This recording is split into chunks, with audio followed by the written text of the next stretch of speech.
උසස් පෙළ ජීව විද්‍යා විෂය නිර්දේශයේ 4 වෙනි පාඩම අපි සාකච්ඡා කරමින් ඉන්නේ ශාක ආකාරය හා ක්‍රියාකාරීත්වය. plan form and function. මේකේ මුල් කොටස් කීපයක් අපි සාකච්ඡා කරලා අවසන් කරා. අද අපිට හම්බ වෙනවා අන්න ශාක පටක පද්ධති පිළිබඳවයි අපි සාකච්ඡා කරන්නේ. අපි ශාක කඳක ප්‍රාථමික වර්ධනය ගැන කිව්වා. මුලෙහි ප්‍රාථමික වර්ධනය ගැන කිව්වා. එකත් එක්ක සම්බන්ධ වෙච්ච ඊළඟ කොටසට අපි යන්නේ ශාක පටක පද්ධති පිළිබඳව හොයලා බලන්න. ශාක පටක පද්ධති මෙන්න මාතෘකාව අපිට හම්බ වෙයි. ශාක පටක පද්ධති. මේ බලන්නකෝ. අපි මෙන්න මේ කාරණා ටික දැනගෙන තියෙන්න ඕන ඕක යටතේ. මොනවද ශාක පටක පද්ධති කියන්නේ?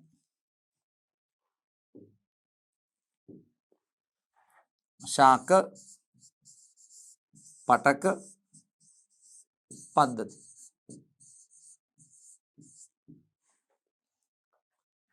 අග්‍රස්ත විභාජක මගින් සෛල හදනව නෙමෙයි.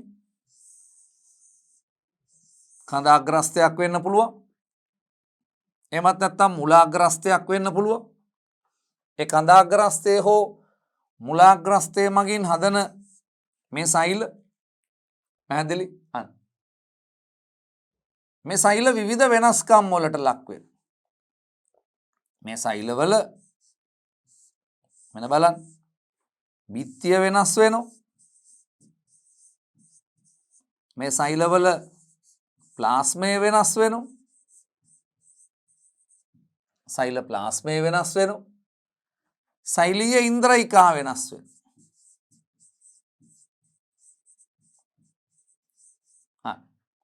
ඒ අදාළ කෘත්‍යයට අනුව එයාට ඉටු කරන්න තියෙන කෘත්‍යයට අනුව දැන් අපිත් උසස් පෙළ කරන දරුවෝ තාම විභේදනය වෙලා නැහැ.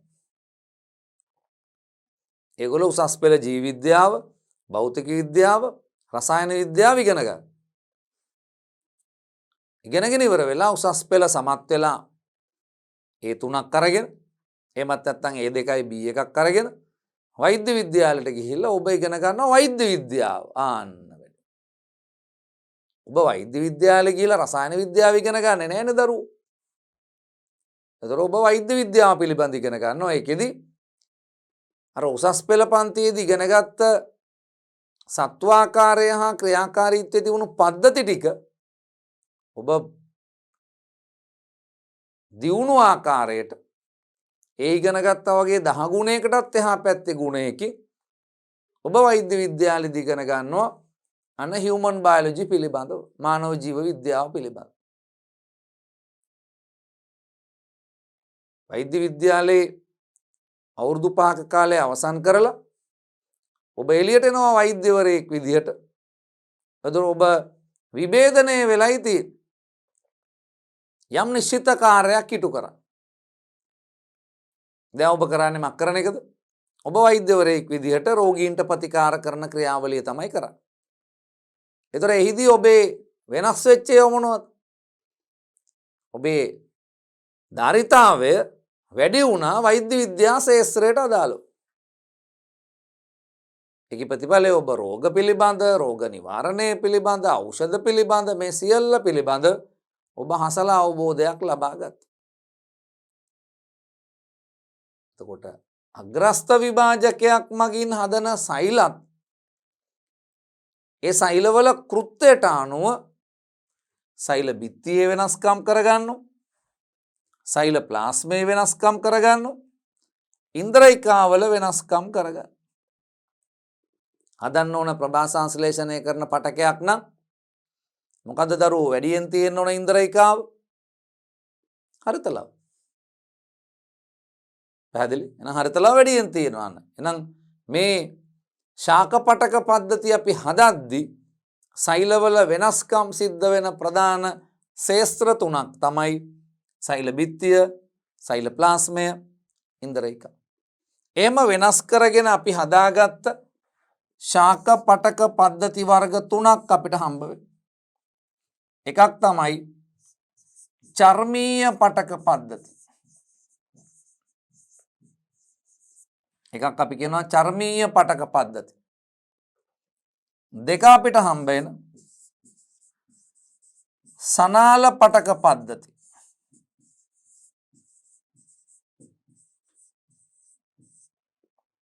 තුන්වෙනි එක අපිට හම්බ වෙන පූරක පටක පද්ධති.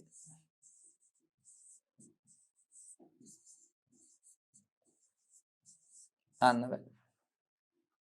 එතකොට මේ කියන වෙනස්කම් සිද්ධ කරගෙන අපි හදන ශාක පටක පද්ධති වර්ග 3යි. චර්මීය පටක පද්ධති, සනාල පටක පද්ධති, පූරක පටක පද්ධති. මේ බලන්න. මේ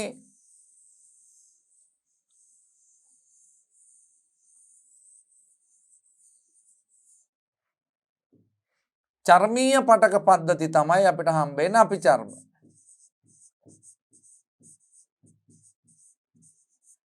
චර්මීය පටක පද්ධතියක් තමයි අපිට අපි චර්මය හම්බ වෙන්නේ. මේ සනාල පටක පද්ධති තමයි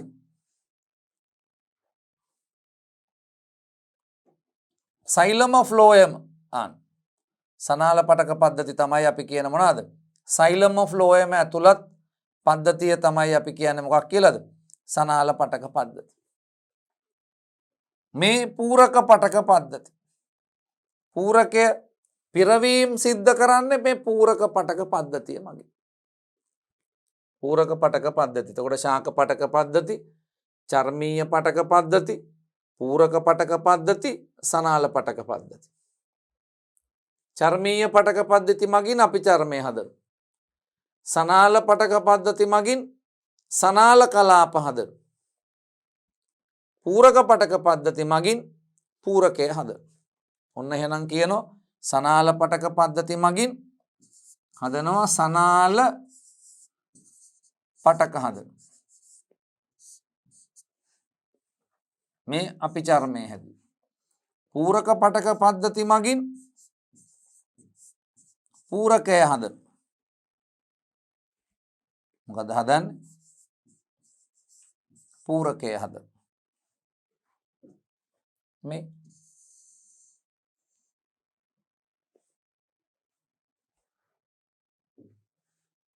එතකොට සනාල පටක අපිට හම්බ වෙනවා සෛලම පටකය, අනික ෆ්ලෝයම පටකය.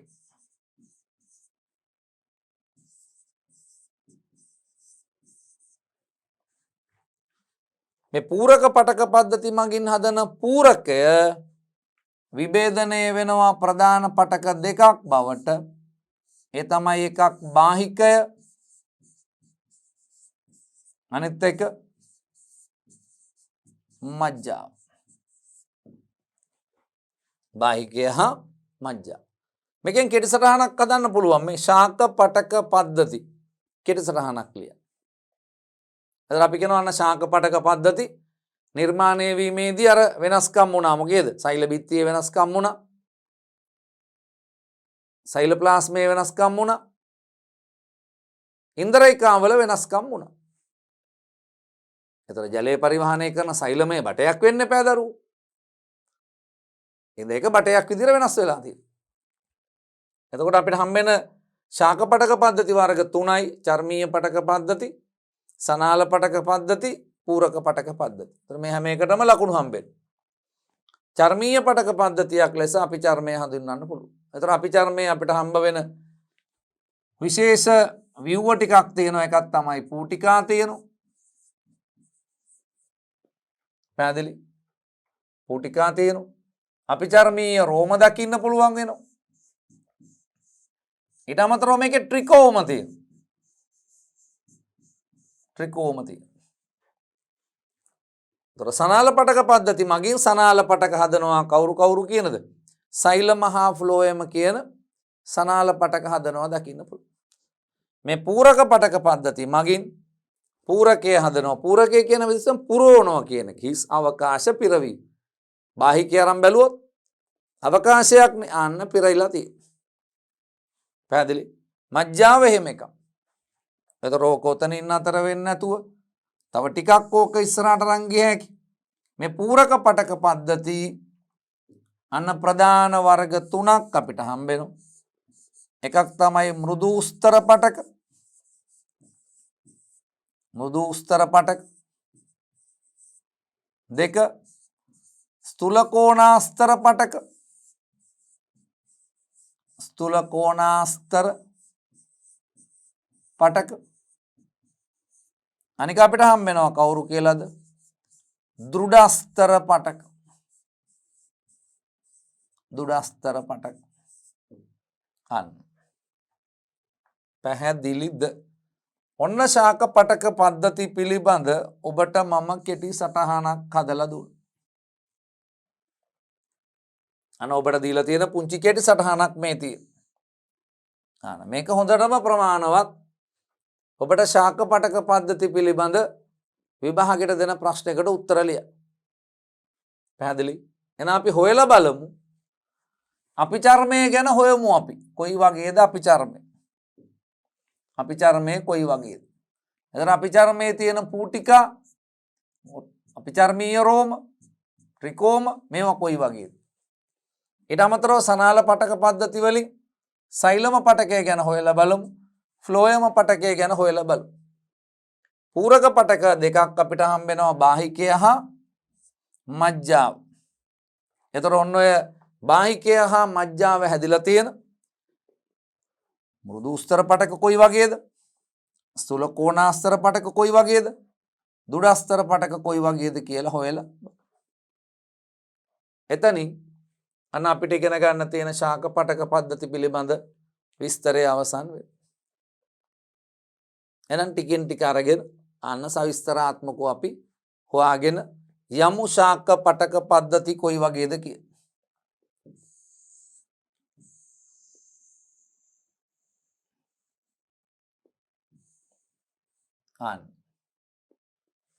මෙන්න ඔබට දාගන්න තියෙන සටහන. මෙන්න ඔබට දාගන්න තියෙන සටහන ශාක පටක පද්ධති. ශාකවල පවතින විභාජක පටක මගින් සාධන නවසෛල විශේෂිත කාර්යයක් කිරීම සඳහා විභේදනය වීමෙන් ශාක පටක පද්ධති සෑදේ. අර අගරස්ස විභාජකයක් මගින් වෙන් කරන සෛල, මේ විභාජක පටක මගින් හදපු සෛල විභේදනය වෙලා තමයි ශාක පටක පද්ධති හැදෙන්නේ. එහෙම විභේදනය වෙනකොට, එහෙම මොඩිෆිකේෂන් එකකට ලක් වෙනකොට මොනවද වෙනස් වුනේ? සෛල බිත්ති වෙනස් වුණා, සෛල ප්ලාස්මය වෙනස් වුණා, සෛලීය ඉන්ද්‍රිකා වෙනස් වුණා. විභේදනයේ ප්‍රතිඵලයක් ලෙස ව්‍යුහමය හා කෘත්‍යමය ලෙස අන්න වෙන්වෙන්ව හඳුනා ගන්න පුළුවන් වෙනවා. දැන් මේගොල්ලෝ වෙනස් වුණාම අපිට හඳුනා ගන්න පුළුවන් වෙනවා. වෙනස් වෙච්චාම අපිට අඳුර ගන්න පුළුවන් වෙනවා. අන්න එයාගේ ස්වරූපය දිහා බලපුවාම දැන් අපිට නම් වෛද්‍ය විද්‍යාලයේ එළියට ආපු අන්න වෛද්‍යවරයෙක් මේ එළියෙන් වෙන් කරලා අඳුර ගන්න බෑ. මොරටුවේ ඉංජිනේරු පීඨයෙන් ආපු ඉංජිනේරුවෙක් එක්ක මේ දෙන්න ස්වරූප දෙක වෙනසක් නැහැ. දැනුම කියන සාධකයෙන් වෙනස් වෙලා තියෙනවා. පැහැදිලි? අන්න මොරටුවෙන් එළියට ආපු ඉලෙක්ට්‍රොනික ඉංජිනේර කෙනෙක් ගත්තාම එයාගේ දැනුම කියන සාධකයයි කොළඹ වෛද්‍ය පීඨයෙන් එළියට ආපු වෛද්‍යවරයෙකුයි දෙන්නගේ අන්න ඔවුන් ඉගෙන ගත්ත කාරණානේ අපිට එළියට පේන්නේ. හැබැයි මේගොල්ලන් එළියට පේනවා. එහෙනම් මේවා වෙනස් වීමේ ප්‍රතිඵලයක් ලෙස, විභේදනයේ ප්‍රතිඵලයක් ලෙස ව්‍යුහමය හා කෘත්‍යමය ලෙස වෙන්වෙන්ව හඳුනා ගන්න පුළුවන්. අපිට බලපු ගමන් කියන්න පුළුවන් මේක සෛලමය, මේක ෆ්ලෝයමය. ඇයි? සෛලමේ අජීවී සෛල ප්‍රතිශතය වැඩි. ඒකේ තියෙන මැරිච්ච සෛල. ෆ්ලෝයමේ සජීවී සෛල ප්‍රතිශතය වැඩි. ඒකෙන් අපිට බොහොම පැහැදිලිව මේගොල්ලෝ මක් කරගන්න පුළුවන්ද? හඳුනා ගන්න පුළුවන්කම ලැබෙනවා. එහෙනම් මතක තියාගන්න මෙන්න අපිට හම්බ වෙච්ච ඒ වෙනස්කම් එක්ක තියෙන මෙන්න මේ කොටස ඔබ සටහනක් දාගන්න. මේක දාලා මක් කරගන්නද? මම ඔබට හැමතිස්සෙම කියන කාරණාවක් මේවා පාඩම් කරද්දී ඇතිවන ගැටලු යලි අමතක වීම. ඒද හොඳම වැඩේ මේක ලස්සනට ඇඳගත්තා. ඇඳලා බිත්තිය අලවලා තිබ්බා.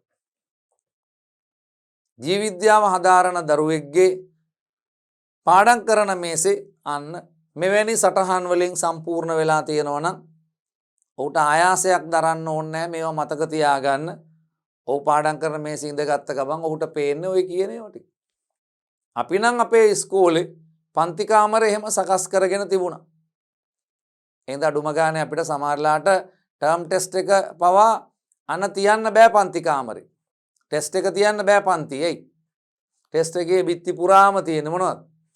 භෞතික විද්‍යා, රසායන විද්‍යා, ජීව විද්‍යා නැත්නම් අපිට තිබිච්ච සත්ත්ව විද්‍යා, උද්භිද විද්‍යාවට අදාළ කරුණු කාරණා තියෙනවා.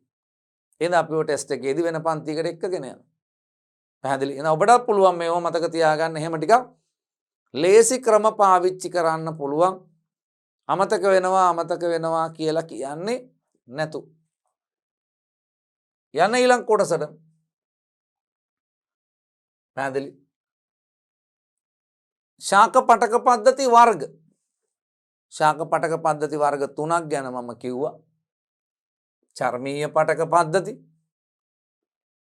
පූරක පටක පද්ධති, ඊට අමතරව සනාල පටක පද්ධති. එතකොට චර්මීය පටක පද්ධතියක් තමයි අපි චර්මය කියලා කියන්නේ. පූරක පටක පද්ධතියක් තමයි බාහිකය හා මජ්ජාව කියලා කියන්නේ. සනාල පටක පද්ධති තමයි සෛලම හා ෆ්ලෝයම කියලා කියන්නේ. චර්මීය පටක පද්ධති පිළිබඳවයි අපි කතා කරන්නේ. චර්මීය දේහයේ වැස්ම ආරක්ෂාවට තියෙන එක. ශාක දේහයේ අභ්‍යන්තර ව්‍යුව ආරක්ෂා කරන පිටත ආරක්ෂක වැස්ම චර්මීය පටක පද්ධති ලෙස ක්‍රියා කරනවා. අභ්‍යන්තර ව්‍යුව වහලා තියෙන පිටතින් තියෙන අභ්‍යන්තර ව්‍යුව වහගෙන පිටකින් ඉන්න ආරක්ෂක පටකය තමයි යන්න අපි කියන්නේ මොකක් කියලාද? චර්මීය පටක පද්ධති. උදාහරණ අපිට දකින්න හම්බ වෙන්නේ කවුද? අපි චර්මය කියන එක චර්මීය පටක පද්ධතිය.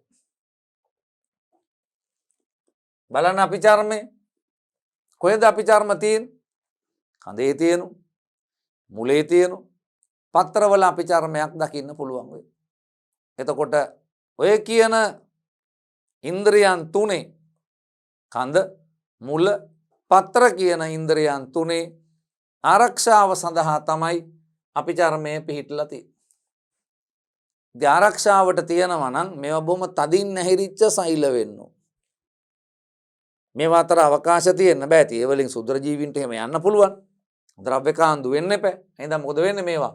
අන්න තදින් නැහිරිච්ච සෛල ස්තරයක් විදියට දකින්න පුළුවන් වෙන්නේ. සමහර අවස්ථාවලදී අපි දැකලා තියෙනවා මේ අපි චර්මයට පිටතින් කියුටින් හෝ ඉටි වලින් හැදිච්ච උච්චර්මක් තියෙනවා. මොනවා වලින් හැදිච්චද? අන්න අපි චර්මයට පිටතින් කියුටින් හෝ කියුටින් එමත් නැත්නම් ඉටි වලින් සෑදුණු මොකද්ද දකින්න පුළුවන්? උච්චර්ම දකින්න පුළුවන්. අනේ උච්චර්ම පැවතීම මගින් ශාක වලින් අනවශ්‍ය විදිහට ජලය පිට වෙන එක වළක්වනවා. මෙන්න මේකට බාධාවක් ඇති කරනවා. පැහැදිලිද? එතකොට මේ අපි චර්මයේ තියෙන විශේෂ සෛලාකාර කීපයක් අපිට දකින්න පුළුවන් වෙනවා. එකක් තමයි අන්න ට්‍රිකෝම කියන ඒවා. අනිත් එක තමයි පාලක සෛල. පුටික හැදිලා තියෙන. ඊට අමතරව මූලකේශ. අන්න බලන්න එහෙමනම් අපි චර්මයේ පිළිබඳව අපි දැනගෙන තියෙන ඕන කාරණා ටික ශාක දේහයේ මුල, කඳ, පත්‍ර වැනි කොටස් වල ආරක්ෂාවට මේක දකින්න පුළුවන්. තදින් ඇහිරුණු තනි සෛල ස්තරයක් තියෙනවා. අන්න උච්චර්මයේ සමහර අයගේ උච්චර්මයේ නම් ඉටි වලින් සෑදුණු වැස්මකින් අපි චර්මයේ වැහිලා තියෙනවා. අපි චර්මයට පිටතින් කියුටින් ඉටි වලින් හැදිච්ච වැස්මක් දකින්න පුළුවන්. මේ අපි චර්මයේ විශේෂිත සෛලාකාර කීපයක් තියෙනවා. එකක් තමයි මේ ට්‍රිකෝම කියන්නේ අපි චර්මීය සෛල. මේවා විශේෂණය වෙච්ච සෛල. ඒ වගේම අන්න අපි කියනවා මේ පාලක සෛල මූලකේශ. පැහැදිලි. ඔන්න ඔය තුන්දෙනා කොයි වගේද කියලා චුට්ටක් බලන්න. පාලක සෛල. පාලක සෛල. පැහැදිලිද? මේ අපි හම්බ වෙනවා. මේ තියෙන්නේ ශාක පත්‍රයක්. මේ ශාක පත්‍රයේ අපිචර්මය මෙන්න මේ අපිචර්මය අපි පරීක්ෂා කරලා බැලුවොත් ඒකේ මෙන්න මේ විදිහට පාලක සෛල දකින්න පුළුවන් වෙනවා.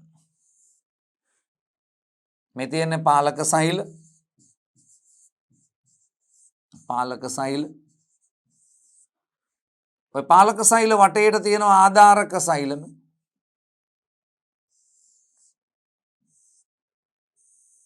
මේ වටේට තියෙන්නේ ආධාරක සෛල. මෙන්න මේ පාලක සෛල දෙකෙන් වට වෙච්ච මේ සිදුර අපි හඳුන්වනු පූටිකා සිදුරක් කියලා. පූටිකා සිදුර. මේ පාලක සෛල දෙකට පුළුවන් මේ පූටිකා සිදුරේ ප්‍රමාණය පාලනය කරන්න. පූටිකා සිදුර කුඩා කරන්න විශාල කරන්න පුළුවන්. හරියට අපේ ඇහි කණේනිකාව වගේ. පැහැදිලි. එතකොට මේ පූටිකා සිදුරු හරහා වායු හුවමාරුව සිද්ධ වෙනවා. මොකටද මේක හදාගෙන තියෙන්නේ? අන්න වායු හුවමාරු ක්‍රියාවලිය සඳහා තමයි පූටිකා තියෙන්නේ.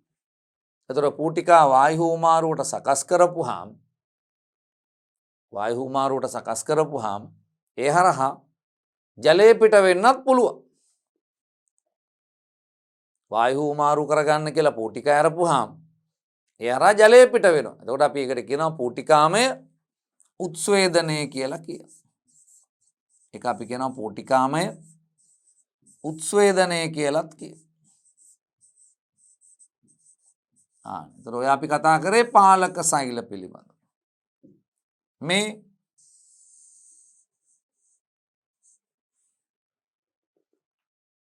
අපිට හම්බ වෙන අපිචර්මීය රෝම. අපි කියනවා අන්න මූලකේශම. මේක ඉස්සෙල්ලා බලලා ඉන්නකෝ. මූලකේශ.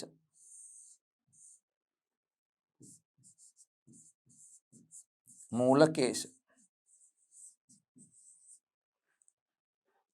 එතන ශාක මුල්වල අපිචර්මීය සෛලවල සෛල බිත්ති පිටතට නිරලා ගිහිල්ලා තමයි මූලකේශ හැදිලා තියෙන්නේ. මූලකේශ හැදිලා තියෙන්නේ. එතකොට මේ මූලකේශ මගින් ජලාවශෝෂණ පෘෂ්ඨික වර්ගඵලයමක් කරනවද? වැඩි කරනවා. ජලාවශෝෂණ පෘෂ්ඨික වර්ගඵලය වැඩි කරනවා කවුරු මගින්ද? මූලකේශ පැවතීම මගින්. ඊට අමතරව ශාකවල ශාක කඳෙහි අන්න අපිට දකින්න පුළුවන් වෙනවා. ශාක කඳෙහි අපිට දකින්න පුළුවන්කම ලැබෙනවා. අපිචර්මීය රෝම තියෙනවා. ඒව ටිකක් වෙනස්. ශාකවල අපිචර්මේ අපිචර්මීය රෝම දකින්න පුළුවන් වෙනවා. ඒවා බහුසෛලිකයි.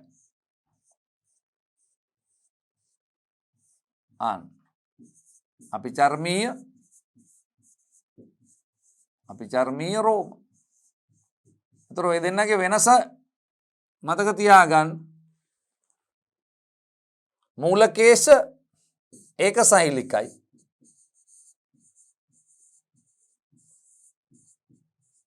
ඒකසෛලිකයි. අපිචර්මීය රෝම මෙයා අපි කියන්නේ කවුරු කියලාද? අන්න බහුසෛලිකයි.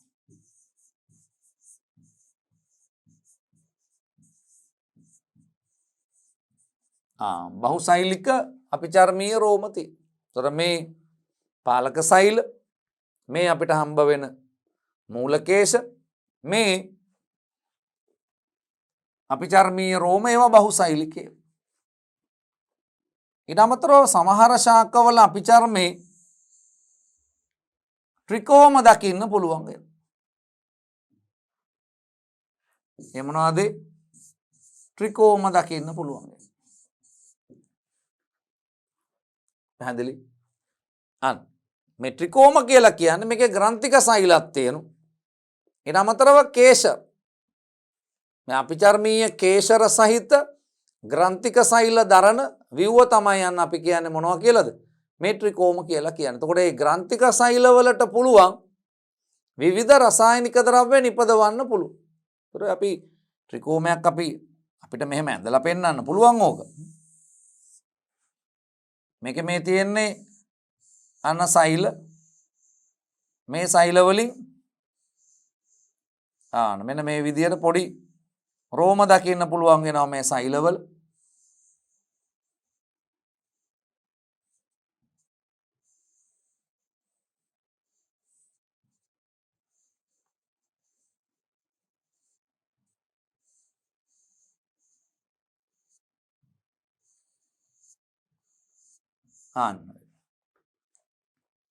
මේ රෝම තියෙන සෛල මේවා අපි කියනවා ට්‍රිකෝම කිය.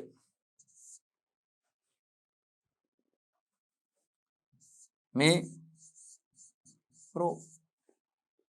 එතකොට මේ සෛල වලට මේවා ග්‍රන්ථික සෛල. ඒ සෛල වලට විවිධ රසායනික ද්‍රව්‍ය නිකුත් කරන්න පුළුවන්. මොකද්ද මෙයාගේ විශේෂත්වය? මොකද්ද මෙයාගේ විශේෂත්වය?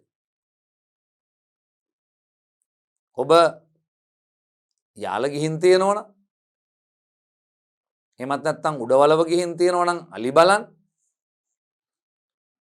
ගිහිල්ලා නැත්නම් යන්න කවදාරි දවසක ගියාම අලි බලන විදිහක් තියෙනවා. ඒ අලි බලන විදිහට අලි බලන්න යාල උඩවලව යන්න ඕනේ. පෙරහැරකට ගියාමත් බලා ගන්න පුළුවන්. ඒ පෙරහැරේ අපි බලන්නේ අලි. අලි කිව්වහම ඉන්නව අලි යනවා පෙරහැරේ යනවා. අපි ලොකු අය පොඩි අය අලි බලලා එච්චරයි. හැබැයි අපි පරිසරවේදීන් විදිහට එහෙමත් නැත්නම් මේකේ මේ సౌందර්යය බලන්න යනවා නම් අලින්ගේ අපි ගිහිල්ලා කොහේ හරි තැනක ඉඳගෙන අලියෙක් අපිට පේනමානේ ඉන්නෝ අපි යාගේ ළඟට යන්නේ නැහැ. සතෙක් බලන්න යාගේ ළඟට යන්න උවමනාවක් නැහැ. අපි යාගේ පේනමානේ ඉන්නෝ අපිට යාව පේනවා මීටර් 100ක් 200ක් දුරකින්. අපි ඉඳගෙන යාගේ හැසිරීම් රටා ටිකයි අපි බලන්නේ. මොකද අපි යාගේ ළඟට ගියාම යාගේ චර්යා රටාවන් වෙනස් කරගන්නවා යා. ඒතර අපි යාගේ සාමාන්‍ය බිහේවියර් එක ස්වභාවික හැසිරීම් රටාව අපිට නිරීක්ෂණය කරන්න අවස්ථාවක් හම්බ වෙන්නේ නැහැ. එහෙනම් අපි කරන්නේ යාට යම් පේන දුරකින් ඉඳගෙන අපි යම් කාලයක් ගන්නවා එයා දිහා බලාගෙන. එතකොට එයා දවස ගත කරන විදිහ පිළිබඳ අපිට අවබෝධයක් ලැබෙනවා. එතකොට ඇයි එහෙම කරන්නේ කියලා. එය එහෙම කරන්නේ අපි සතෙක් දිහා බලලා අපේ මානසික ආතතිය අපි දුරු කරගන්න එක. ගෙදර මාළු ටැංකියක් තියෙනවා. අපි මාළු ටැංකියේ ඉන්න මාළුන්ගේ ඒගොල්ලන්ගේ චලන රටාවන් ටික අපිට පේනවා. පැහැදිලි? ඒගොල්ලන්ගේ තියෙන චලන රටාවන් ටික අපේ මනස තුල ඇති කරනවා විවිධ වර්ණ මේ කියන කාරණාත් එක්ක අපේ මනසේ පොඩි ස්ථාවර ගතියක් ඇති කරනවා. ඒතර අපි කියන්නේ අලි බලන්නෙත් ඒකට. ඒක තමයි අපිට ඒකෙන් ලැබෙන වාසිය. අපි එහෙම බලන්න ගියාම අපි දැකලා තියෙන එකක් තමයි මේ අලියා තමන්ගේ හොඬේ පාවිච්චි කරලා ගස්වල තියෙන අතු කඩල අරගෙන කටේ දාගන්න. හැබැයි ටිකක් වියලි ඍතුවකට එනකොට අපි දන්න එකක් තමයි යාල උඩවලව දෙකේම කොළපාට ගස් තියෙන ප්‍රමාණය හරි අඩු වෙනවා. ඒ ගස් ටික මැරිලා ගිහිල්ලා වේලිච්ච ස්වභාවයක් තියෙනවා. ඒතර මේගොල්ලෝ එනවා මේ වැව් අසලට එනවා. මේ වැව් අසලට ආපයින් පස්සේ මේ වැව්තාවුල්ල කියන ප්‍රදේශේ වැවත් එක්ක තියෙන තනිතලා බිමේ අර වැවේ තියෙන දියසීරාවයි ඒ වටේ තියෙන ආර්ද්‍රතාවයයි හින්දා තනකොළ ටික නිරුපද්‍රිතව තියෙනවා. ඒව බලන්න ඕනේ. ඇයි මේගොල්ලෝ මේ ප්‍රදේශයට එන්නේ?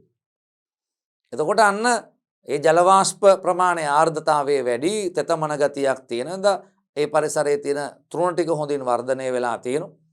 දැන් අපි බලපුවම මේ අලියා තමන්ගේ හොඬේ පාවිච්චි කරලා එයා බිම තියෙන තනකොළ ටික හොඬෙන් ස්පර්ශ කරනවා.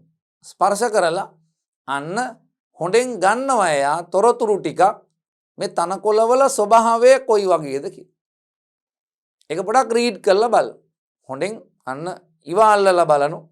එයාට අපි නහයට අපි මොනවාරි කන්න ගියාම අපි ඉඹලා බලන්න. අපි කියනවා සුවඳයි. එහෙම කියන්නේ මේ සෙන්ට් එකක් අරන් අපි ඉඹලා බලලා කියනවා සුවඳයි ඒක ෂෝක් එකක් කියලා. මෙයත් මක් කරනවද මේ හොඬේ පාවිච්චි කරලා අන්න මේ හොඬේ වටේටම තියලා බලනවා. වෛද්‍යවරු වේදනාලාව තියලා බලනවා වගේ පපුවට තියෙනවා පිටට තියෙනවා නේ උස්ම ගන්න කියනවා. එහෙම කරන්නේ. මේකත් එහෙම. තියලා බලලා ඊට පස්සේ අන්න තියෙන ඔක්කොම තනකොළ ಜಾති කන්නේ නැහැ. එහෙම බලලා ඊට පස්සේ කරන්නේ තමන්ගේ එක කකුලක් පාවිච්චි කරලා ඒකෙන් අතන තියෙන තනකොළ ටික කකුලෙන් ගහලා ගලවනවා. ඉස්සෙල්ලාමක් කරගත්තද? සෙන්ස් කරලා බැලුවා. වැඩේ හරි. ඒවා කන්න පුළුවන්. ගැටලුවක් නැහැ. ඊට පස්සේ කකුලෙන් ගහලා තනකොළ ටික ගැලෙව්වා. ගලවලා හොඬේට අරගෙන ගසලා අරගෙන මක් කරනවද? අන්න මුඛය තුලට දාගන්න එකයි කරන්නේ. ආයේ හොඬේ මක් කරාද? බිමට ගෙනිච්චා. ගෙනිලා ආයි වල්ලා බැලුවා. බලලා කකුලෙන් ගැලෙව්වා. අරගෙන ආහාරයට ගන්න. ඇයි එහෙම කරන්නේ? එහෙම කරන්නේ ඒ සමහර ශාකවල තියෙන ට්‍රිකෝමවල ග්‍රන්ථික සෛල මගින් හදන රසායනික අන්න සත්තුන්ට හානි කර වෙන්න පුළුවන්. ඒගොල්ලන්ගේ විවිධ ආසාත්මිකතා ඇති කරන්න පුළුවන්. දැන් අපිට සමහර අයට අන්නසි කාපුවාම කසන්න පටන් ගන්නවා. සමහරට අන්නසි කන්න ඕනේ. සමහරුන්ට අන්නසි කියන නම ඇහිච්චාමත් කසනවා වගේ කියනවා. අනේ මතක් කරන්න එපා මට මේ මතක් කරනකොට චුට්ටක් මේ කසන්න පටන් ගන්නවා කියලා කියන්නේ. තාම මේ රසායනිකයේ ශරීරගත වෙලා නැහැ. හැබැයි මොකද වෙලා තියෙන්නේ? ඒක අහනකොටත් කසන්න පටන් ගන්නවා සමහර අයට. අනේ ඒව අසාත්මිකතාව වෙන්න පුළුවන්. ඒ හින්දා අන්න මේ ශාකය අනුවර්තනයක් කරගෙන තියෙනවා කාගෙන්ද? ශාක භක්ෂකයින්ගෙන් ආරක්ෂා වීම සඳහා මේ ට්‍රිකෝම වල තියෙන ග්‍රන්ථික සෛල වලින් නිදහස් කරන රසායනික පාවිච්චියට ගන්න. ඒතර කාගේ තියෙන අනුවර්තනයක්ද? අලින්ගේ තියෙන අනුවර්තන. අලින්ගේ තියෙන අනුවර්තනයක් නෙවෙයි ඒක. ඒක කාගේද? මේ ශාකවල තියෙන අනුවර්තනයක් කාගෙන් ආරක්ෂා වෙන්නද? මේ ශාක භක්ෂකයින්ගෙන් ආරක්ෂා වීම සඳහා තියෙන අනුවර්තනය. පැහැදිලිද? ඔන්න මම පැහැදිලි කරා හැමනම් පාලක සෛල මූලකේශ ට්‍රිකෝම පිළිබඳව. එහෙනම් ගන්න මේ මෙන්න අපිට හම්බ වෙන රූප තුනක් මම දාලා තියෙනවා. මේ පාලක සෛල. පාලක සෛල අපි වෙනම ඉගෙන ගන්නවා දරු ශාක පත්‍රය යටතේ. කොහොමද මේගොල්ලන්ගේ බිත්තිවල ස්වභාවය හරිත ලව තියෙන විදිය ආර්ධාරක සෛලය පිළිබඳව වෙනම මේ මූලකේශ අපි කව මූලකේශ කරන්නේ ජලාවශෝෂණ පෘෂ්ඨික ශේෂ්ත්‍රඵලය වැඩි කරනු. ජලාවශෝෂණය වැඩියෙන් සිද්ධ වෙන්නේ මූලකේශ හරහා. මේ අපිට දකින්න හම්බෙන ට්‍රිකෝම. පැහැදිලි? මේ ට්‍රිකෝම තියෙන ඒ කියන්නේ මේක මේ බැලූ බැල්මට මේක කෙඳි කෙඳි සහිත ශාකයක් ගන්න වෙන්නේ. හැබැයි ඒවල මොනවද තියෙන්නේ? අපි සියුම්ම පරීක්ෂා කරලා බැලුවොත් ඕක අන්න මේ විදිහට අපිට ඒකේ මොනවද තියෙන්නේ? අන්න ග්‍රන්ථික සෛලත් එක්ක තියෙනවා දකින්න පුළුවන් වෙයි. පැහැදිලිද? අපිචර්මයේ මගින් ඉටු කරන කෘත්‍ය මොනවද? ශාකයක අපිචර්මයේ මගින් ඉටු කරන කෘත්‍ය මොනවද? එකක් ව්‍යාධි ජනකයින්ගෙන් හා යාන්ත්‍රික හානි වලින් ශාකය ආරක්ෂා කිරීම. හරිනේ?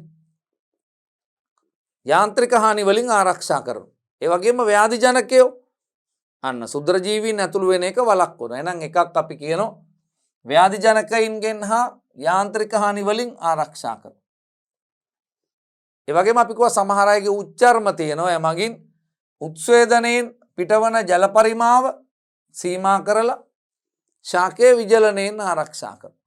දෙක අපි කියනවා ශාක උච්චර්ම මගින් ජල හානි වීම වළක්වා ශාකයේ විජලනයෙන් ආරක්ෂා කරනවා. දෙකයි. එන එකක් අපිට හම් වෙනවා යාන්ත්‍රික හානි හා ව්‍යාධි ජනකයන්ගෙන් ආරක්ෂා කිරීම. දැන් පාඩම් කරන්න. දෙක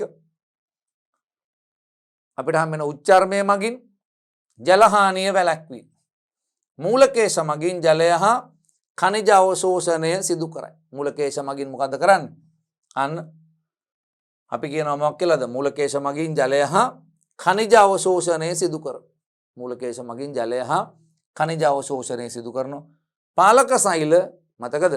වායු හුවමාරුවට දායක වුණ. ඔක්සිජන්, කාබන් ඩයොක්සයිඩ් හුවමාරුව සඳහා දායක වුණ. මේ අපි චර්මයෙන් හටගන්නා බාහිර නෙලීම් ලෙස ඇති තුනී රෝම හා ග්‍රන්ථි ඇතුළත් ට්‍රිකෝම මගින් ජලහානිය වළක්වන. එකක් ට්‍රිකෝම ජලහානිය වළක්වන්නත් පුළුවන්. ඒක කොහොමද වෙන්නේ කියලා කියන්නද මේ?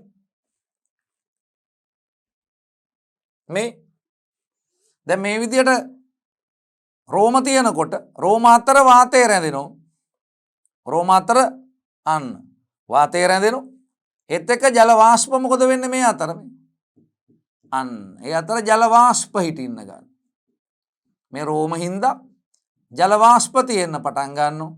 ජල වාෂ්ප තියනවා කියලා කියන්නේ අන්න පත්‍රයේ අවට ආර්ද්‍රතාවය වැඩි. ආර්ද්‍රතාවය වැඩි නම් උත්සේදනයෙන් ජලය පිටවීමට තියෙන ඉඩකඩ මොකද වෙන්නේ? අඩු වෙනවා. ආර්ද්‍රතාවය වැඩි නම් උත්සේදන වේගය අඩාල වෙනවා දකින්න පුළුවන්. එහෙනම් මේ ට්‍රිකෝම මොකද කරන්නේ? මේ රෝම සෛල මගින් අපි චර්මයේ අවට ආර්ද්‍රතාවය වැඩි කරනවා. එවිට පාලක සෛල හරහා ජලය පිටවීමේ ප්‍රවණතාවය අඩු වෙනවා. මොකද අපි දන්නවා දරුවෝ ජලය පිට වෙන්නේ ජල විභව අනුක්‍රමණයක් ඔස්සේ. ජල විභවයේ වැඩි තැනක ඉඳලා අඩු තැනකට යන. හැබැයි ඉතින් දැන් මොකද වෙලා තියෙන්නේ? මේ ආර්ද්‍රතාවයේ වැඩි හින්දා ඒ එළියෙත් ජල විභවය වැඩි. එතකොට පාත්‍රය ඇතුළෙත් විභවය වැඩි. එළියෙත් වැඩි නම් අන්න විභව අනුක්‍රමණයක් නැහැ. ඒ හින්දා උත්සේදන වේගය මොකද වෙන්නේ? අඩාල වෙනවා දකින්න පුළුවන්. බලන්න මොකද්ද කිව්වේ කියලා. ත්‍රිකෝම මගින් ජලහානිය වළක්වන. දිලිසෙන සුළු රෝම නැත්තම් ත්‍රිකෝම ඒවා දිලිසෙනවා නම් අර වැඩිපුර තියෙන ආලෝකය මක් කරනවද? පරාවර්තනය කිරීමත් සිද්ධ කරනවා. මේ ත්‍රිකෝම වල තියෙන කේශර ඒවා දිලිසෙනවා.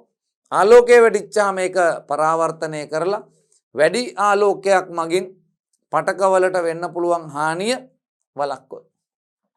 ඇතැම් අපිචර්මීය ට්‍රිකෝම මගින් ශ්‍රාවය කරන රසායනික ද්‍රව්‍ය මං කිව්වේ. ඇතැම් අපිචර්මීය ට්‍රිකෝම මගින් ශ්‍රාවය කරන රසායනික ද්‍රව්‍ය මගින් ව්‍යාධි ජනකයින්ගෙන් හා අන්න ඒ කියන්නේ ව්‍යාධි ජනකයින් ඇතුළු වීම වැළැක්වීම හා ශාක භක්ෂකයින්ගෙන් ශාකය ආරක්ෂා කරන. ඒ ට්‍රිකෝම වල තියෙන ග්‍රන්ථික සෛල නිපදවන රසායනික ව්‍යාධි ජනක වෙන එකත් වළක්වනවා. ඒ තරම් නෙවෙයි පුළුවන් මක් කරන්නද? ශාක භක්ෂකයෝ මේ ශාක ආහාරයට ගන්නෙ නැහැ. හැමතිස්සෙම මේගොල්ල කන්න කලින් මක් කරලා බලනවද? ඉවල්ලලා බලන. ඔබේ ගෙදර ඉන්න ඔබ සුරතලයට ඇති කරන බල්ලා බලන්නකො. එයාට කෑමක දුන්නයින් පස්සේ අන්න එයා ඉස්සෙල්ලා මක් කරලා බලනවද? අන්න මේකින් බලනවා. එයාටත් යම් යම් දේවල් මක් වෙනවද? තේරෙනවා ඒක ඇතුලේ මොනවද තියෙන්නේ කියලා. ඊට පස්සේ තමයි ආහාරයට ගැනීම සිද්ධ කරන්නේ. ඒ හින්දා ශාක භක්ෂකයින්ගෙන් ආරක්ෂා කිරීම සඳහා මේක ගන්න පුළුවන්. ඒතර මේ අපිචර්මයේ මගින් ඉටු කරන කෘත්‍ය අන්න. දැන් පාඩම් කරගන්න ඔය ටික. අපිචර්මයේ මගින් ඉටු කරන කෘත්‍ය එක ව්‍යාධි ජනකයින්ගෙන් හා යාන්ත්‍රික හානි වලින් ශාකය ආරක්ෂා කිරීම. දෙක ශාක උච්චර්ම මගින් ජලහානි වීම වළක්වා ශාකයේ විජලනයෙන් ආරක්ෂා කිරීම. තුන මූලකේශ මගින් ජලය හා khනිජ අවශෝෂණයට දායක වීම. පාලක සෛල මගින් වායු හුවමාරුව සිදු කිරීම. අන්න පාලක සෛල මගින් වායු හුවමාරුව සිදු කරන. අපිචර්මයෙන් හටගන්නා බාහිර නෙරීම් ලෙස ඇති තුනී රෝම හා ග්‍රන්ථි ඇතුළත් ට්‍රිකෝම මගින් ජලහානිය වළක්වන. ට්‍රිකෝම මගින් ජලහානිය වළක්වන. මේ ට්‍රිකෝම මගින් කරන වැඩ ටික තමයි මේ තියෙන්නේ. අන්න ජලහානිය වළක්වන දිලිසෙන සුළු ට්‍රිකෝම මගින් නැත්නම් දිලිසෙන සුළු රෝම මගින් මක් කරනවද? අන්න ආලෝකය පරාවර්තනය කරලා ශාකයට සිද්ධ වෙන්න පුළුවන් අධික ආලෝකයෙන් සිද්ධ වෙන්න පුළුවන් හානිය වළක්වනවා. ඇතැම් අපිචර්මීය ට්‍රිකෝම මගින් ශ්‍රාවය කරන රසායනික ව්‍යාධි ජනකයින්ගෙන් හා ශාක භක්ෂකයින්ගෙන් ශාකය ආරක්ෂා කිරීම සිද්ධ කරනවා.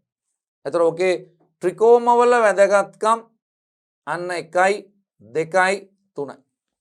එතකොට ට්‍රිකෝම ජලහානිය වළක්වනවා. එකක් ජලහානිය වළක්වනවා ප්‍රධාන කාරණාව. පැහැදිලිද? දෙවෙනි එක අපිට හම්බ වෙනවා ට්‍රිකෝම මගින් දිලිසෙන සුළු රෝම සහිත ට්‍රිකෝම මගින් අන්න වැඩිපුර ආලෝකය පරාවර්තනය කරලා යවලා ශාකයට වෙන්න පුළුවන් හානිය වළක්වනු. අන්න සමහර ට්‍රිකෝම වල තියෙන ග්‍රන්ථික සෛල මගින් නිකුත් කරන රසායනික මගින් ව්‍යාධි ජනකයින්ගෙන් ශාකය ආරක්ෂා කිරීම වගේම ශාක භක්ෂකයින්ගෙන් ශාකය ආරක්ෂා කිරීම සිද්ධ කරනවා. එතකොට අපිචර්මයේ කෘත්‍ය ගැන මේ අපි කතා කරේ. හැබැයි ඒක ඇතුලේ තියෙනවා තව කාරණාවක්. ඒ තමයි මේ ට්‍රිකෝම වල සුවිශේෂ වූ කෘත්‍යයන් තුනකුත් ඒක ඇතුලේ තියෙනවා. ඒ හින්දා දරුවෝ පාඩම් කරනකොට මතක තියාගන්න. අපිචර්මයේ කෘත්‍ය ටික මෙතන තියෙන කෘත්‍ය 3යි. අන්න එයා පැත්තේ තියෙනවා කෘත්‍ය 4ක්. මේ තියෙන 4යි 3යි 7යි. අපිචර්මයේ කෘත්‍ය 7ක් තියෙනවා. එකෙන් 3ක් තියෙනවා විශේෂයෙන් කාගේද? ට්‍රිකෝම වල කෘත්‍ය එක වෙනම පාඩම් කරගන්න හේතුව මේ සිලබස් වල තියෙන හැංගිච්ච කාරණා. මේක සිලබස් එකේ තියෙන හැංගිච්ච කාරණා. මේක ප්‍රශ්නයක් විදියට දාන්න පුළුවන්. පැහැදිලිද? ප්‍රශ්නේ හදනවා මේ විදිහට. ශාකවල ඇති ට්‍රිකෝම මගින් ඉටු කරන කෘත්‍ය 3ක් සඳහන් කරා. එමත් නැත්නම් ඕක විවගත ප්‍රශ්නේ මේ විදිහට අහනවා. ශාකවල ඇති ට්‍රිකෝම වල වැදගත්කම කෙටියෙන් දක්වන්න කියලා රූල් 5ක් ඔබට දෙන්න. ඔබට ඒ රූල් 5 මේ ටික ලියලා එන්න පුළුවන්. එහෙනම් ඔවා තදින් මතක තියාගන්න කියලායි මම කියන්නේ. හේතුව මේවා අපිට අමතක වෙන ඒවා. දැන් අපිට මං කිව්වේ අපිට තියෙන ශාක පටක පද්ධති chart එකක් ඇඳලා අපිට තියාගෙන පාඩම් කරගත්ත හැකි. කඳාග්‍රස්ත විභාජකයක අන්න කඳෙහි ප්‍රාථමික වර්ධනයට අදාළ රූපය අපිට ලස්සනට ඇඳලා පාඩම් කරන මේසේ ඉස්සර අලව ගත්ත හැකි. මේ ඔක්කොමත් පුළුවන්. හැබැයි මේවා බෑ. ඒ හින්දා මේවා ටිකක් විශේෂ අවධානයක් යොමු කරන්න ඕන තැන්. එහෙනම් මේ වලට තරු ලකුණු දාලා තමන් සටහනේ පිළිවෙලකට දාගෙන තියාගන්න එක හොඳයි. හේතුව ඍජුවම ප්‍රශ්න කරන්න පුළුවන් තැන් හින්දා. ඊට පස්සේ අපි එනවා පූරක පටක පද්ධති පිළිබඳව හොයලා බලන්න. මේක කොහෙද තියෙන්නේ? මෙන් බලන්න. අපි ගන්නකෝ ශාක කඳ. ශාක කඳක් හෝ මුලක් අරන් බලපුවාම ඒකේ මේ පිටතින් තියෙන්නේ අපිචර්මය. අපිචර්මය. ඒතර අපිචර්මයේ හැදුවේ කවුරු මගින්ද? චර්මීය පටක පද්ධති මගින් තමයි හැදුවේ. පැහැදිලිද? මේ ඇතුලෙන් තියෙනවා සනාල සිලින්ඩරයේ අපි කියන සනාල පටක. එහෙමත් නැත්නම් සනාල පටක පද්ධති. සනාල පටක පද්ධති. පැහැදිලිද? එතකොට ඔන්න ඔය දෙක අතර තියෙන පද්ධතිය. ඔය අතර තියෙන මෙන්න මේ පද්ධතිය තමයි අපි කියන්නේ මොකක් කියලාද? පූරක පටක පද්ධති කියලා කියන්නේ. පූරක පටක. එහෙනම් චර්මීය පටක පද්ධති හා සනාල පටක පද්ධතිය අතර දකින්න පුළුවන් වෙන පටක පද්ධතිය අපි කියනවා පූරක පටක පද්ධති. මේ පූරක පටක පද්ධතිය මගින් තමයි අන්න මේ පූරක පටක පද්ධතිය විභේදනය වෙලා පොඩි මොඩිෆිකේෂන් එකකට ලක් වෙලා හැදෙනවා බාහිකයයි මජ්ජාවයි හද. හැබැයි මේක හැමෝගෙම දකින්න හම්බ වෙන්නේ නැහැ. මේ බාහිකයේ මජ්ජා ද්විබීජ පත්‍රී ශාක කඳක බාහිකයක් මජ්ජාවක් තියෙනවා. හරි. ඒක හරි. ද්විබීජ පත්‍රී ශාක මුලක මජ්ජාවක් නැහැ. ඒක බීජ පත්‍රී ශාක කඳක පූරකයක් තියෙනවා මිසක් ඒ පූරකය බාහිකය හා මජ්ජාව ලෙස විභේදනය වෙලා නැහැ. හැබැයි ඒක බීජ පත්‍රී ශාක මුලක බාහිකයක් මජ්ජාවක් ලෙස විභේදනය වෙලා තියෙනවා. දැන් ඔබට ඕනනම් පොඩි තාර්කිකව මතක තියාගන්න පුළුවන්. ඇයි? ද්විබීජ පත්‍රී කඳේ බාහිකයේ මජ්ජාව තියෙනවා. ද්විබීජ පත්‍රී මුලේ නැහැ. ද්විබීජ නම් කඳේ තියෙනවා මුලේ නැහැ. ඒක බීජ නම් කඳේ නැහැ. බාහිකයක් මජ්ජාවක් නැහැ. හැබැයි මුලේ බාහිකයක් මජ්ජාවක් දකින්න පුළුවන් වෙයි. පැහැදිලිද? අන්න බලන්න එහෙනම් සටහනට යන්න. පූරක පටක පද්ධති. පූරක පටක පද්ධති චර්මීය පටක පද්ධතිය හා සනාල පටක පද්ධතිය අතර පවතින පිරවුමක් ලෙස මේ පූරකේ. ඒ කියන්නේ ක්‍රියා කරන පටක පද්ධතිය පූරක පටක පද්ධතිය නම් වේ. සනාල පටක පද්ධති වලට පිටතින් බාහිකේ නම් වූ මේ පිටතින් තියෙනවා බාහිකේ නම් වූ පටක පද්ධතිය පවතින අතර සනාල පටක පද්ධතියට ඇතුළතින් මජ්ජාව.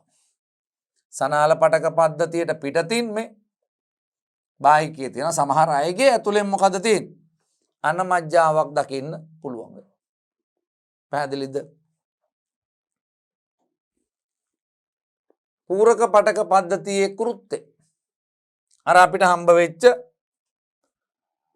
මේ සනාල පටක පද්ධති හා චර්මීය පටක පද්ධතිය අතර තියෙන පූරක පටකයේ කෘත්‍ය මොනවද? ආහාර සංචිත කිරීම. මේගොල්ලන්ගේ ශ්වේතලව තියෙනවා. එමගින් අන්න ආහාර සංචිත කරන්න පුළුවන්. පැහැදිලිද? ඊළඟ ප්‍රභා සංශ්ලේෂණය. ශාක පත්‍රයක් ගන්නකො. ශාක පත්‍රයක පූරක පටකය ඉනි මෘදු උස්තර හා සෛවර මෘදු උස්තර ලෙස විභේදනය වෙලා තියෙනවා ද්විබීජ පත්‍රී ශාකවල. ඒක බීජ පත්‍රී වල නම් සෛවර මෘදු උස්තර විතරයි තියෙන්නේ. එතකොට ශාක පත්‍රයක එහෙනම් පූරක පටකේ හරිත ලව බහුලව දරමින් ප්‍රභා සංශ්ලේෂණ කෘත්‍ය සඳහා හැඩ ගැහිලා තියෙනවා. පැහැදිලිද? එහෙනම් ආහාර සංචිත කිරීම, ප්‍රභා සංශ්ලේෂණය, සංධාරණයන් පූරක පටක වලට පුළුවන්මක් කරන්නද? ඒකේ මෘදු උස්තර සෛල නම් එච්චර ශක්තිමත් නැහැ. හැබැයි දුඩස්තර ස්තුලකෝණාස්තර සෛල තියෙනවා නම් මේ පූරක ඇතුලේ අනේවල සෛල බිත්ති ලිග්නීන් දරනු ඒ දේවා ශක්තිමත්. එද ශාකයකට මොකද්ද ලැබෙන්නේ? මැකැනිකල් සපෝට් එකක් හම්බ වෙනවා. අපි කියනවා යාන්ත්‍රික සංධාරණ ශක්තියක් ලැබෙනවා දකින්න පුළුවන්. පැහැදිලිද? එහෙනම් අපි කියනවා සංධාරණය. ඒ වගේම තමයි මේ කෙටි දුර ද්‍රව්‍ය පරිවහනයට දායක වෙන්නේ. ඔබ දන්නවා කෙටි දුර ද්‍රව්‍ය පරිවහනේ මේ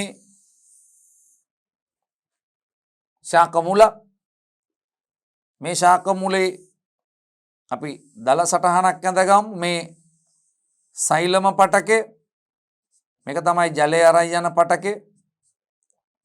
මේ තියෙන්නේ ෆ්ලෝයම පටක. මම ඇඳලා තියෙන ද්විබීජ පත්‍රී ශාක මුල. මේ මුලේ තියෙන මූලකේශය. එතන මේ මූලකේශය මගින් ජලය උරා ගන්නවා. ජලය ප්ලස් කනිජ. ජලය හා ජලය කියන්න මෙපා. ශාක මුල් මගින් ජලය හා කනිජ අවශෝෂණය සිද්ධ කරන්න. එතකොට ශාක මුලෙහි ජලය හා කනිජ අවශෝෂණය වැඩි වශයෙන් කරන්නේ මූලකේශ මගින්. එතකොට ඒ අවශෝෂණය කරන ජලය අන්න අරගෙන එනවා මොකේද? අන්න අපිචර්මය, බාහිකය, අන්තශ්චර්මය, පරිචක්‍රය පහු කරගෙන සෛලම දක්වා අරගෙන එනවා. මේ සෛලම. එතකොට ජලය පරිවහනය වෙන්නේ සෛලම දිගේනේ. එහෙනම් මෙන්න මේකට කියන්නේ කෙටි දුර පරිවහනය.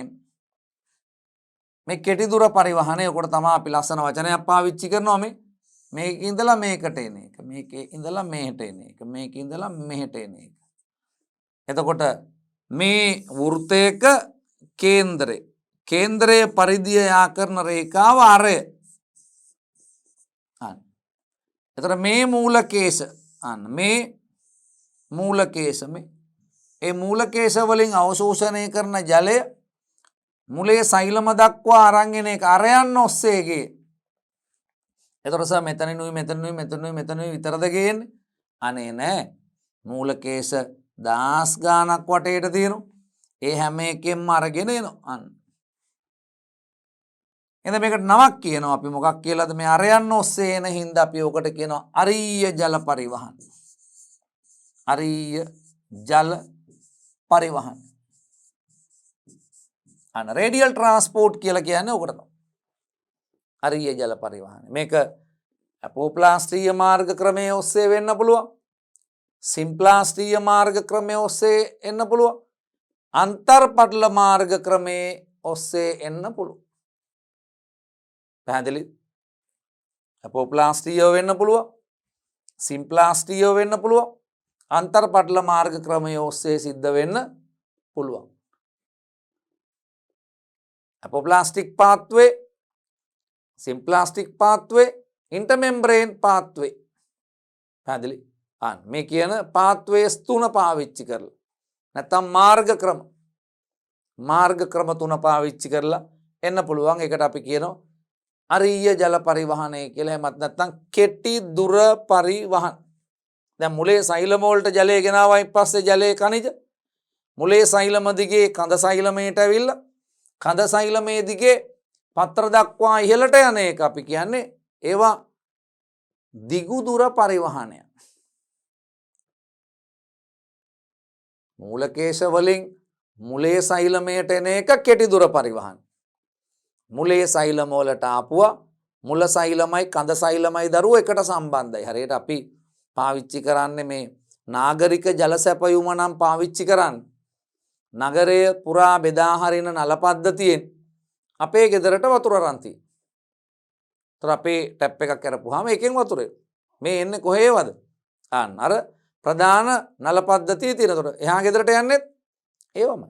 ඒතර අපේ මුළු ගමටම යන්නේ අර ප්‍රධාන ජල සැපයුමෙන් එන ජලය. අන්න ප්‍රධාන ජල සැපයුමේ ජලය විසන්ධි කරපුවාම අපේ මේ ගෙවල් එකකටවත් ජලය නැහැ. පැහැදිලිද? එක ගෙදරකටවත් ජලය නැහැ. හැබැයි ඉතින් අර සමහරලාට මේ වැඩි කාලයක් ජලය එන්න පුළුවන් අර පල්ලෙහාම තියෙන ගෙදරකට. ඇයි? ඒ බට දිගේ මේ පැත්තට වැඩියෙන් ගිහිල්ලා ඉතින් ඒගොල්ලන්ට අපේ ගෙදර වතුර නතර වෙනවා උදේ 10ට. හැබැයි ඒගොල්ලන් ගෙදර 11 වෙනකුණුත් වතුර එනවා. ඇයි? අර ඉතුරු වෙලා තිබිච්ච වතුර ටික මේ පැත්තට ගිහිල්ලා එහෙම වෙන්න පුළුවන්. ඒවා තාර්කිකයිනේ. ඒවා නිකන් භෞතික විද්‍යාව. හරි සරල කාරණානේ. එහෙනම් මතක තියාගන්න මේ කෙටි දුර පරිවහනය.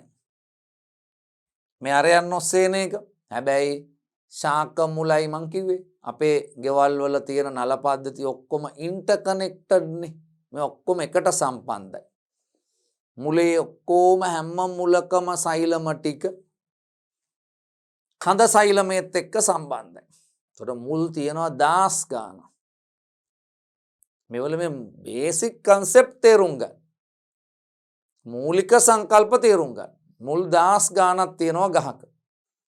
ඒ හැම මුලකම සෛලමේම ඒ ආපුවා ඒ හැම මුලකම සෛලමය කඳේ සෛලමයත් එක්ක සම්බන්ධයි. ඒ කඳ සෛලම කඳ දිගේ ගිහිල්ලා අතු සෛලමත් එක්ක සම්බන්ධ වෙනවා. ඒතර අපි දන්නවා පෘථුවිය මත තියෙන උසම ශාකයේ උස අඩි 300ක් විතර වෙනවා. ඒතර අඩි 300ක් උසට ජලය යවන්නේ සෛලමය මගින්. ඒක අපි කියන්නේ දිගු දුර පරිවහන ක්‍රමය. එක දිගු දුර පරිවහන ක්‍රමයක්. එහෙනම් කෙටි දුර පරිවහන ක්‍රම තමයි අන්න අපිට හම්බෙච්ච අර මොනවාද? අපෝප්ලාස්ටීය මාර්ග ක්‍රමය, සිම්ප්ලාස්ටීය මාර්ග ක්‍රමය, අන්තර්පටල මාර්ග ක්‍රමය කියන බොහොම සරල කාරණා ටික. පැහැදිලිද? එහෙනම් එකක් ආහාර සංචිත කිරීම. දෙක ප්‍රභා සංශ්ලේෂණය. තුන සන්ධාරණය සැපයීම. හතර අපි කියනවා කෙටි දුර පරිවහනය සඳහා දායක වෙන. ඒතර ඔයගොල්ලන්ට පුළුවන් මේ වලට එකතු කරගන්න දරුවෝ. මේ කෙටි දුර පරිවහනය තමයි යන්න අපිට හම්බ වෙන්නේ. මොනවද? අන්න අපිට හම්බ වෙන කාරණා ටික. ඒ කෙටි දුර පරිවහනය තමයි අපි කියන්නේ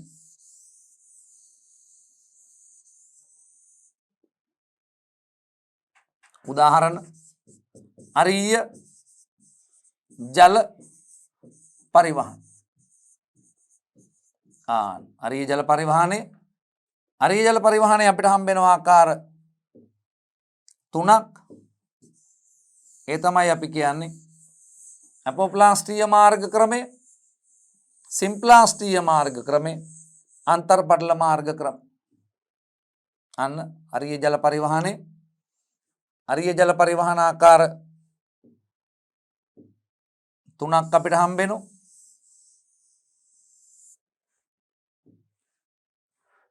එක අපෝප්ලාස්ටීය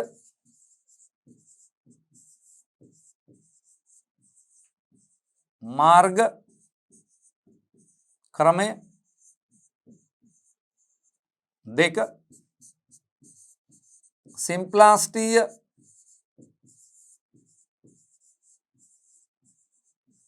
මාර්ග ක්‍රමය, තුන अंतर पटल मार्ग क्रम පැහැදිලිද? එතකොට මේ අපි සාකච්ඡා කරේ පූරක පටක පද්ධතියේ කෘත්‍ය පිළිබඳව. එතකොට අපි චර්මීය පටක පද්ධති පිළිබඳව සාකච්ඡා කරා. පූරක පටක පද්ධති පිළිබඳව අපි සාකච්ඡා කරලා අවසන් කරා. ඊට පස්සේ අපිට යන්න තියෙනවා අන්න පූරක පටක පද්ධතිය මගින් හදන සෛල පිළිබඳව හොයලා බලන්න තියෙනවා. මේ පූරක පටක පද්ධතියට අයිති සෛල මොනවද කියන එක හොයලා බලන්න තියෙනවා. අන්න ඒ කොටස ඊළඟ වැඩසටහනින් බලාපොරොත්තු වෙනවා.